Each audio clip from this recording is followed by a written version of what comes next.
엄마, 저는 여기에 있어요. 다리 밑에서 바람 소리를 들어요.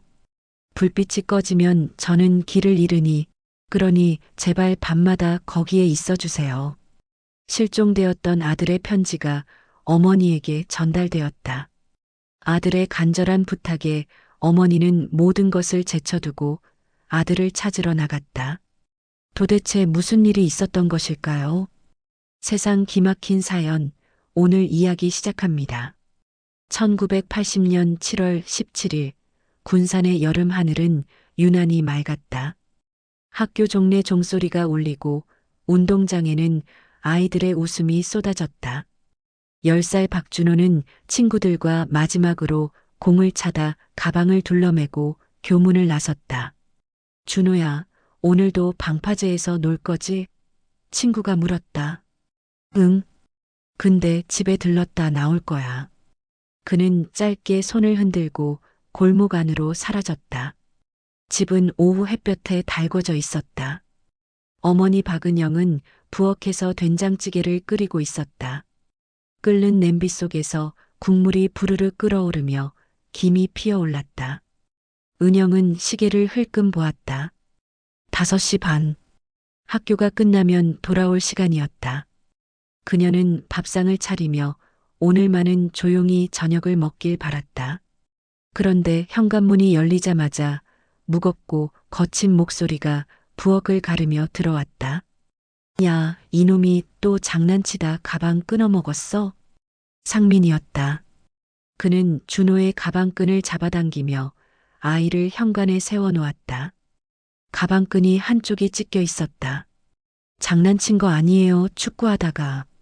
준호가 작게 변명했다. 말대꾸해. 상민의 손이 번쩍 올라갔다. 은영이 불이 나게 뛰어나왔다. 여보, 애는 아직 어리고. 그러나 말이 끝나기도 전에 상민의 손이 아이의 뺨을 세게 쳤다. 이래서 버릇을 못 고쳐? 남자는 이렇게 키워야 해. 준호의 볼이 벌겋게 부풀었다. 그는 눈을 내리깔고 입술을 깨물었다. 은영은 아이를 끌어안으며 상민을 밀쳐냈다. 이러다 애가 집에 오기 싫어하겠어요. 그럼 오지 말든가. 상민은 투박하게 말하며 방으로 들어갔다.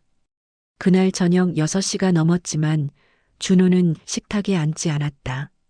은영은 방으로 들어가 보았지만 창문만 반쯤 열려 있었고 아이의 가방은 그대로 걸려 있었다. 잠깐 친구네에 간 거겠지. 그렇게 스스로를 안심시켰지만 해가 서쪽 바다의 절반쯤 잠길 때까지도 준호의 발자국 소리는 들리지 않았다. 저녁 7시 반, 은영은 포구의 작은 선술집으로 발걸음을 옮겼다. 거기서 상민이 술을 마시고 있었다. 여보, 준호가 아직 안 왔어요. 친구네 집에 있겠지. 괜히 야단법석 떨지 마. 아까 그 일 때문일지도 몰라요. 상처받았을 거예요. 사내애가 그 정도로 집 나가면 그건 더 버릇 없어진 거야.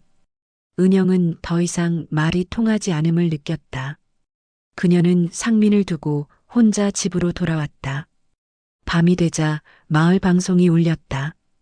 박준호라는 아이를 보신 분은 마을회관으로 연락 바랍니다. 곧 이웃들이 손전등을 들고 모였다. 바닷가, 골목, 동진강 하구까지 샅샅이 훑었다. 은영은 등잔불을 들고 강둑을 걸었다. 낮에 달궈진 흙이 식으면서 서늘한 냄새를 풍겼다. 그녀의 발걸음은 무거웠다.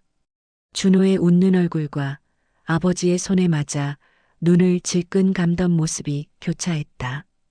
새벽 1시 40분 누군가가 외쳤다. 여기 뭐가 있어요? 사람들이 모여든 곳은 강과 바다가 만나는 모래사장이었다.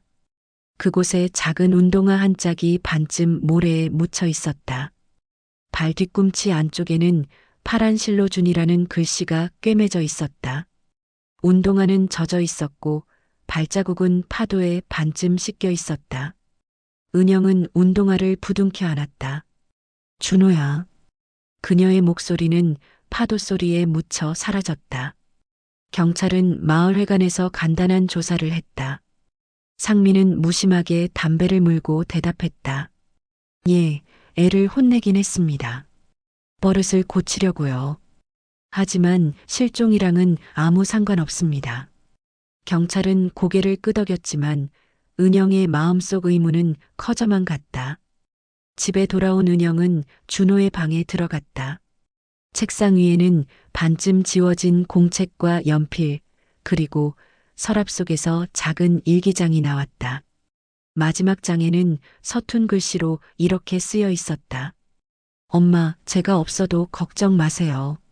글씨는 급히 쓴 듯 삐뚤빼뚤했고 잉크가 번져 있었다. 은영은 그 문장을 몇 번이나 되뇌었다. 그리고 등 뒤에서 창문으로 스며드는 바닷바람이 마치 아이가 멀리서 손을 흔드는 것처럼 느껴졌다. 그날 밤 은영의 시간은 멈췄다. 1995년 가을 군산의 바다는 더 이상 은영에게 파도 소리가 아닌 바람의 한숨으로만 들렸다. 15년 동안 그녀는 매일 새벽 바다로 향했다. 처음엔 수색대를 따라다녔지만 시간이 지나면서 혼자만의 의식이 됐다. 강둑을 따라 걷고 방파제 끝에 서서 수평선을 바라보다가 돌아오는 것. 그게 하루의 시작이자 끝이었다. 세월은 은영의 머리카락에 가늘게 흰 빛을 얹었고 손등에는 굵은 핏줄이 드러났다. 남편 상민과는 실종 사건 3년 후 갈라섰다.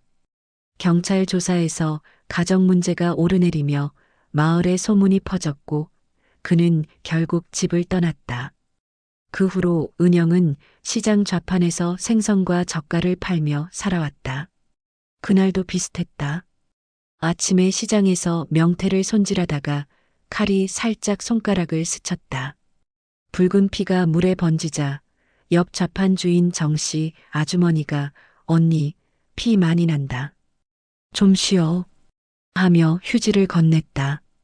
은영은 대수롭지 않게 상처를 감싸고 장을 마쳤다.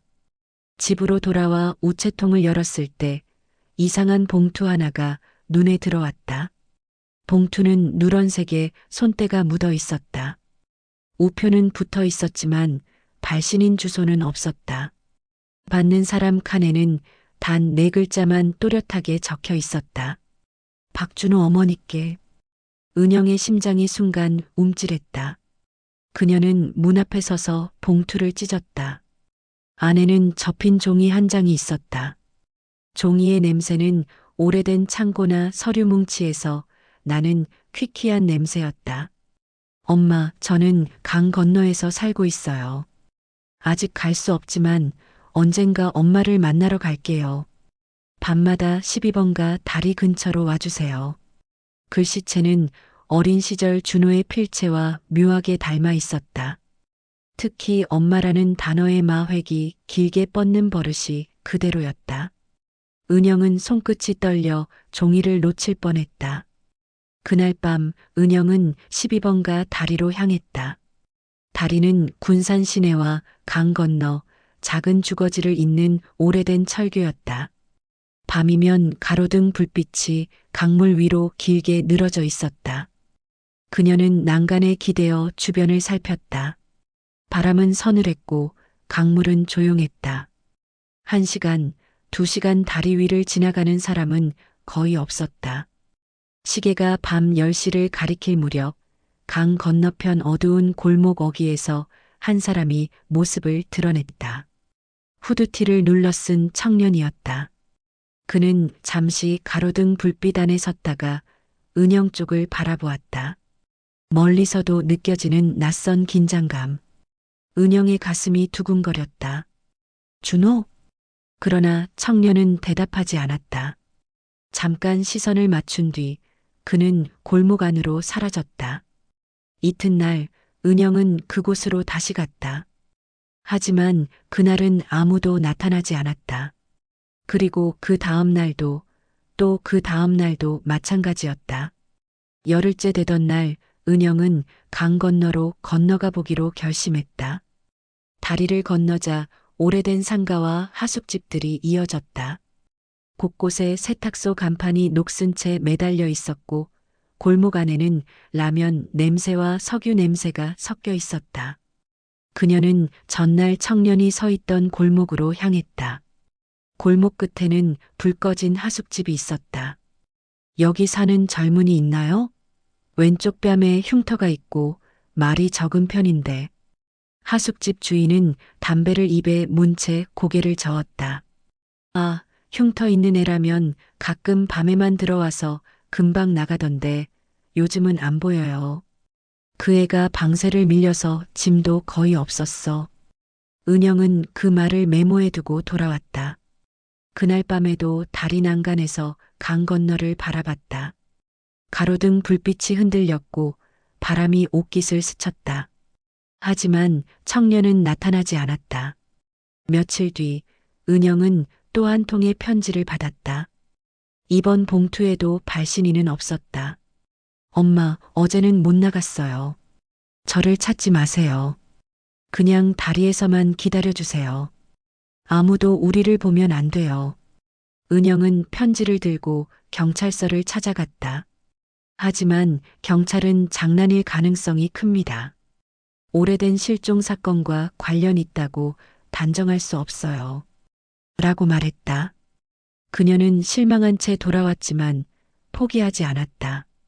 그날 밤 은영은 평소보다 이른 시각에 다리로 갔다. 바람이 더 거세게 불어 강물에 작은 파문이 일었다. 그녀가 난간에 서서 손난로를 쥔 채 기다리고 있을 때 강 건너편에서 발걸음 소리가 들려왔다.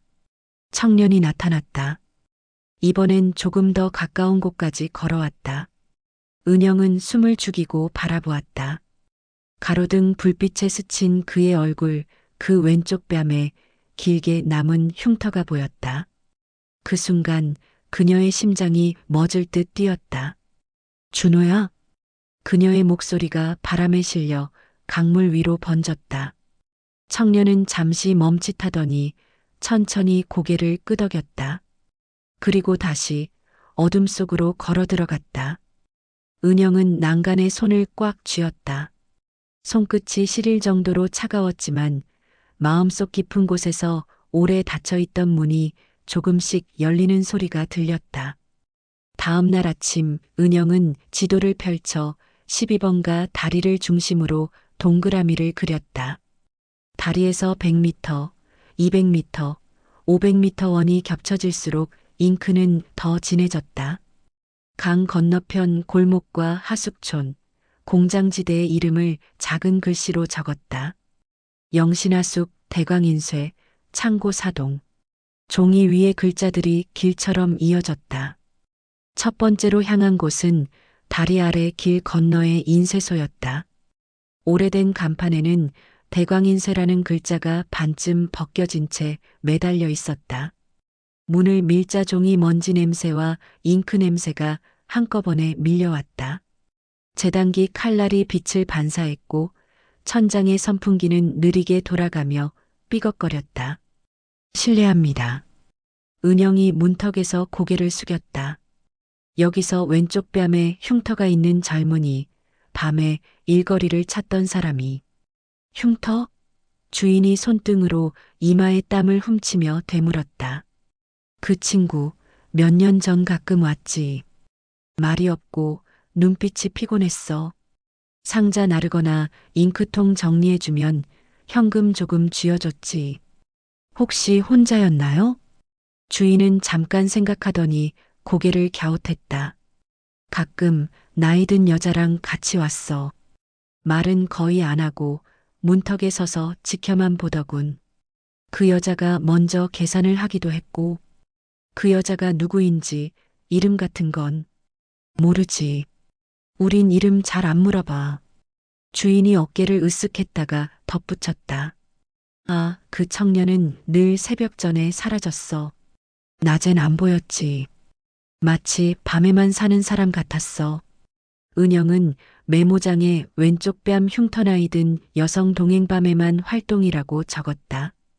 펜 끝이 종이를 눌러 자국이 비칠 정도로 힘이 들어갔다. 인쇄소에서 나와 두 번째로 향한 곳은 하숙집이었다. 영신하숙이라는 나무 간판은 비바람에 색이 바랬고 현관엔 신발 몇 켤레가 아무렇게나 놓여 있었다. 안쪽에서 라디오 사연 프로그램이 희미하게 들려왔다. 흉터? 주인 할머니가 담배를 문 채 눈을 가늘게 떴다. 왼쪽 뺨에 길게 있던 애 맞지? 말 수가 없고 밤에만 들락거렸어. 방새는 늘 밀렸고 방에선 라면 냄새만 났지. 요즘도 오나요? 작년부터는 못 봤네. 갑자기 사라졌어.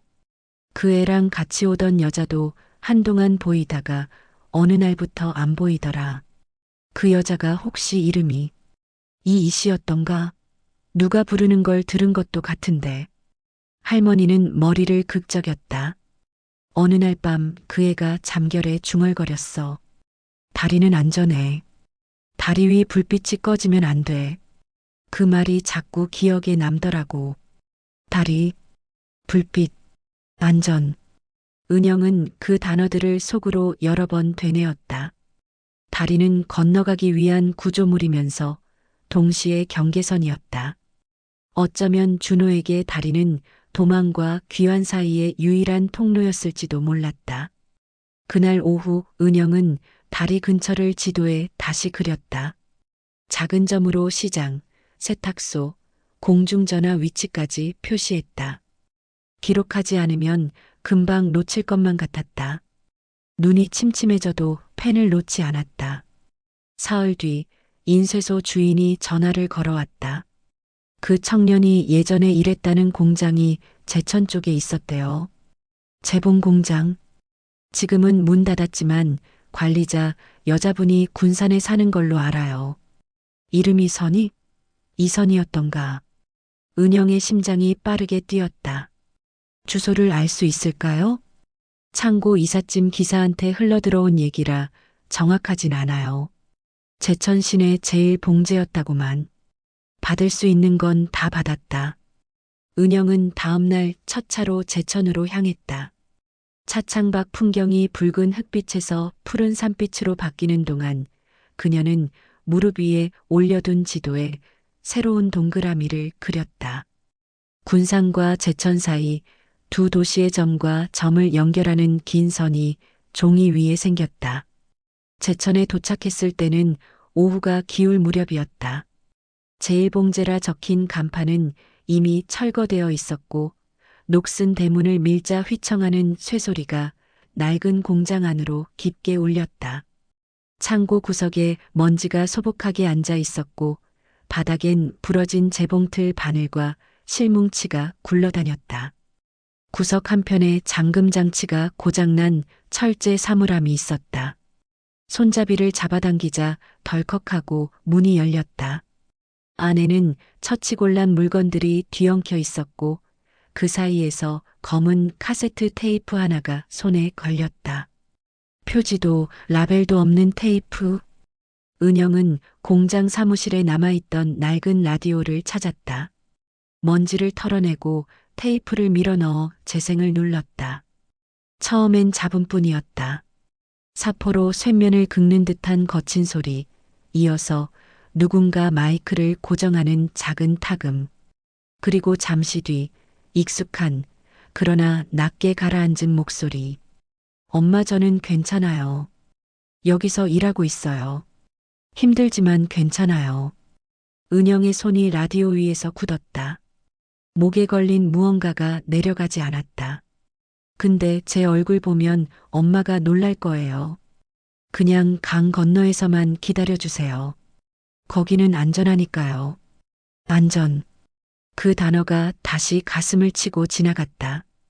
테이프는 거기서 끝이 났다. 은영은 되감기를 눌러 여러 번 들었다. 같은 숨, 같은 머뭇거림, 같은 단어들. 테이프의 끝에서 종종 끊기는 숨소리까지 외워졌다. 공장 폐업 기록을 찾아보니 관리자 이선이 1995년 11월 심장마비로 사망이라고 적혀 있었다. 그녀와 동거하던 청년의 이름은 어디에도 남아있지 않았다. 이름이 없다면 삶의 자리가 사라지기도 쉽다. 그 사실이 너무 선명해 소름이 돋았다. 은영은 제천 시내 무료 숙소 목록을 뒤졌다. 야학 선생이 운영하는 쉼터, 성당에서 하는 급식소, 그리고 산자락에 있다는 작은 숙소. 세 번째 항목이 눈에 들어왔다. 푸른숲 쉼터. 관리인에게 전화를 걸어보니 오후 시간에 사무실에 있단다. 은영은 택시를 잡아타고 산길을 올랐다. 푸른숲 쉼터는 낡았지만 단정했다. 현관에 걸린 종이 회색빛 비닐에 쌓여 있어 비가 와도 지워지지 않을 듯했다. 밤 10시 이후 소등, 실내 금연, 외박 금지. 규칙은 간단했다. 관리인은 중년 남자였다. 이름표에는 문기철이라고 적혀 있었다. 은영이 조심스레 말을 꺼냈다. 왼쪽 뺨에 흉터가 있는 젊은이를 찾고 있어요. 밤에만 움직이고 이름은 박준이라고 했을 수도 있고. 문 관리인은 잠깐 고개를 갸웃했다가 서랍에서 바인더를 꺼냈다. 페이지를 넘기던 그의 손가락이 어느 칸에서 멈췄다. 작년 겨울까지 있던 청년이 있네요. 등록명 박준. 실명인지는 모르고요. 야간 두통, 수면장에 적혀 있고 여기 메모가 있네. 왼쪽 얼굴 화상 흉터. 은영의 입에서 작은 숨이 새어나왔다.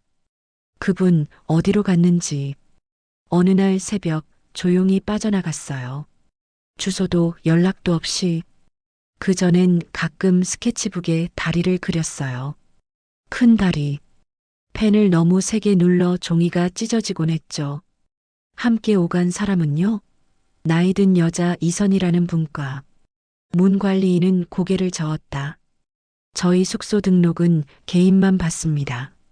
다만 병원 진료 연결 기록은 있어요. 내과 2번, 정신건강의학과 1번. 과거 폭력 노출 가능성, 회피성 경향, 타인 접촉 시 극도의 경계라고 적혀 있네요. 폭력 노출. 은영은 눈을 감았다 떴다. 오래전 부엌에서 쏟아지던 뜨거운 물, 준호의 붉게 달아오른 뺨, 상민의 굳은 손바닥, 모든 장면이 한꺼번에 몰려왔다. 마음속 어딘가에 묻어두었던 것들이 흙먼지와 함께 튀어나왔다. 연락처를 남겨도 될까요? 혹시 그 청년이 돌아오면, 아니, 그와 비슷한 사람이 오면. 은영은 손에서 펜을 놓지 못한 채 말했다. 물론입니다. 문 관리인이 메모지를 끌어당겼다. 사람들은 때때로 돌아옵니다. 돌아와야 할 곳이 있으면요. 쉼터를 나와 산길을 내려오는데 해가 저물며 나무 그림자가 길게 늘어졌다. 그림자 사이에 끼인 바람이 낮게 울었다. 은영은 가슴 주머니에서 테이프를 꺼내 쥐었다. 작은 플라스틱 상자 하나가 이상하리만큼 무거웠다. 그 안에 아이의 시간이 눌어붙어 있는 듯했다. 군산으로 돌아온 날 밤 은영은 다시 다리로 갔다. 가로등이 하나둘 켜지는 순서가 익숙했다. 난간에 서서 강 건너 골목을 오래 바라보다가 은영은 조용히 속삭였다. 준호야, 엄마 여기 있어. 말은 약했지만 확신은 단단했다. 그날 이후 은영은 낮에는 길을 기록하고 밤에는 다리 위를 지켰다. 낮의 기록은 증거가 되었고 밤의 기다림은 약속이 되었다. 이선이라는 이름은 공장의 빈 공간에 메아리처럼 남아 있었고 박준이라는 이름은 쉼터 장부의 얇은 종이 위에서 위태롭게 흔들렸다. 하나는 죽음으로 끝났고 다른 하나는 사라짐으로 이어졌다. 그러나 두 이름 사이에 다리가 있었다. 강을 가르는 콘크리트와 쇠, 그리고 불빛. 준호가 안전하다고 믿었던 유일한 장소. 며칠 후 은영은 또 한 통의 편지를 받았다. 봉투엔 여전히 발신인이 없었고 종이는 지난번과 같은 누런 종이었다. 엄마, 저는 여기에 있어요. 다리 밑에서 바람 소리를 들어요. 불빛이 꺼지면 저는 길을 잃으니, 그러니 제발 밤마다 거기에 있어 주세요. 은영은 손가락으로 글자의 굴곡을 천천히 따라갔다. 잉크가 마를 때까지 얼마나 오랫동안 펜을 쥐고 있었을까. 글씨끝마다 조심스럽게 멈춘 흔적이 있었다. 두려움과 희망이 같은 속도로 종이 위에 남은 것 같았다. 그날 밤 은영은 평소보다 더 이른 시간에 다리로 갔다. 바람은 차가웠고 물결은 잔잔했다. 한참을 서 있자 강 건너쪽 골목 어귀에서 발자국 소리가 들렸다. 후드를 깊게 눌러 쓴 그림자 하나가 가로등 불빛 가장자리에 섰다. 은영은 반사적으로 한 발 앞으로 나섰다. 준호. 이번엔 이름을 온전히 불렀다. 바람이 이름을 데려가도 좋았다. 불러야만 했으니까. 그 그림자는 잠시 망설이더니 아주 조금 고개를 끄덕였다. 그 움직임 하나에 은영의 무릎이 힘을 잃었다. 난간을 꽉 잡지 않았다면 주저앉았을 것이다. 여기 있어요. 편지의 마지막 문장이 눈앞에 겹쳤다. 여기, 이곳, 다리, 강, 불빛. 그가 걸음을 떼었다. 다리 아래쪽으로 강변길로 가로등을 지나 어둠으로. 은영은 그 뒤를 쫓아나갈 수 없었다. 약속은 다리 위에 있었다. 아무도 우리를 보면 안 돼요라는 문장도, 불빛이 꺼지면 길을 잃어요라는 문장도 다리 위에서만 유효했다. 은영은 천천히 호흡을 가다듬고 조용히 속삭였다. 알았다. 밤마다 있을게. 불빛은 꺼뜨리지 않을게. 그날 새벽 은영은 집으로 돌아와 스탠드를 켰다 껐다 해보았다.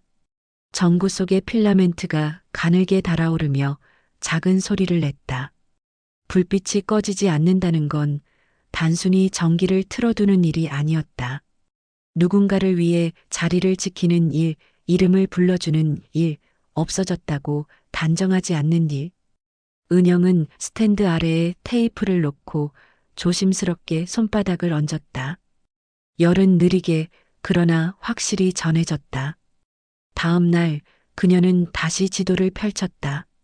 12번가 다리에서 쉼터까지, 쉼터에서 공장까지, 공장에서 하숙집까지 가는 길과 돌아오는 길을 다른 색으로 그렸다. 언젠가 준호가 묻는다면 엄마는 길을 알고 있었다고 말해주고 싶었다. 그 길이 얼마나 험했는지, 몇 번이나 막다른 골목이었는지, 그래도 다시 돌아와 다리 위에서 기다렸다고. 창밖에서 바람이 불었다. 나뭇가지가 창틀을 긁었다. 소리가 다리 밑에서 들리던 그 바람 소리와 닮아 있었다. 은영은 창문을 닫지 않았다. 바람이 드나드는 길을 열어두고 싶었다. 언젠가 어떤 걸음도 돌아올 수 있도록. 그날 밤 은영은 평소보다 조금 더 오래 다리 위에 서 있었다. 발이 저리고 손끝이 얼어붙어도 자리를 떠나지 않았다. 강물은 변함없이 흘렀고 불빛은 규칙적으로 떨렸다. 도시의 그림자 속에서 은영은 처음으로 길을 가진 사람 같았다. 기다림은 더 이상 막막한 어둠이 아니었다. 목적을 가진 빛이었다. 그리고 그 빛은 누군가에게 닿기 시작했다. 1996년 1월 군산에는 유난히 매서운 바람이 불었다. 강 위로 얼음 조각들이 흘러갔고 가로등 불빛이 얼음에 부딪혀 깜빡거렸다. 은영은 두꺼운 목도리를 두르고 12번가 다리 위에 섰다. 손난로 속 열기가 점점 식어갔지만 발걸음을 옮기지 않았다. 그날은 다른 날과 달랐다. 강 건너편에서 나타난 그림자가 서서히 다가오기 시작했다. 평소처럼 골목 안으로 숨지 않고 조심스럽지만 확실하게 다리를 건너왔다. 은영은 숨을 죽였다. 가까이서 보니 그 얼굴은 확실히 준호였다. 왼쪽 뺨에 길게 남은 흉터, 눈가에 깊은 주름, 그리고 여전히 어린 시절과 같은 눈빛. 준호야. 은영의 목소리가 떨렸다. 준호는 잠시 멈춰 섰다가 어색하게 웃었다. 그 웃음은 오래 숨겨둔 상처와 함께 나온 듯 무거웠다. 그들은 다리 옆 작은 쉼터로 들어갔다. 바람을 막아주는 투명 비닐막 안에서 은영은 아들의 손을 꼭 잡았다. 너 정말 살아있었구나. 왜 이렇게 오랫동안? 준호는 시선을 피하며 입술을 깨물었다. 엄마 그날 기억나? 아버지가 나를 때렸던 날. 은영의 목구멍이 막혔다. 그 장면은 세월이 흘러도 지워지지 않았다. 그날 밤 난 도망쳤어. 강 쪽으로 그냥 멀리 가고 싶었어. 근데 강둑에서 이선희 아줌마를 만났어. 이선희 은영이 제천에서 죽었다는 사실을 알게 된 바로 그 여인이었다. 아줌마는 나를 데려가서 숨겨줬어. 집으로 돌아가면 더 아플 거다고 했어. 나도 알았어. 아버지가 변하지 않을 거란 걸. 그래서 준호의 목소리가 떨렸다. 그렇게 1년, 2년 시간이 흘렀어. 얼굴에 화상 흉터가 생긴 건 공장에서 기계가 폭발했을 때야. 그 후엔 더 나를 찾는 사람이 없을 거라고 생각했어. 은영의 눈에 눈물이 고였다. 엄마는 매일 널 찾았어. 바닷가도 강둑도 경찰서도. 근데 내가 돌아가면 아버지가. 준호는 말을 잇지 못했다. 눈동자가 과거의 공포를 비추고 있었다. 그들은 그날 밤 오랜만에 함께 걸었다. 준호는 강 건너 작은 숙소에서 지내고 있었다. 방 안은 난방이 잘 되지 않아 숨이 하얗게 피어올랐다. 침대 옆에는 작은 전기 히터, 낡은 코트, 그리고 은영이 시장에서 팔던 젓갈병이 있었다. 아줌마가 돌아가신 뒤로는 혼자 있었어. 밤에는 다리까지 갔다가 엄마가 있는지 확인하고 돌아왔어. 나도 그게 다였어. 은영은 아들의 손을 감싸쥐었다. 손끝이 너무 차가웠다. 준호야, 이제 집으로 가자. 여긴 너무 춥고. 준호는 고개를 저었다. 조금만 더 있다가. 아직은 그는 말끝을 흐렸다. 그 겨울, 준호의 기침은 점점 깊어졌다. 은영은 약을 사다 주고 따뜻한 죽을 끓였다. 하지만 그의 몸은 빠르게 쇠약해졌다. 병원에 데려가니 의사는 심각한 얼굴로 말했다. 폐렴이 심합니다. 영양 상태도 너무 나쁘고 치료를 시작해도 장담할 수 없습니다. 병실에서 준호는 창밖을 바라보았다. 멀리 강이 보였다.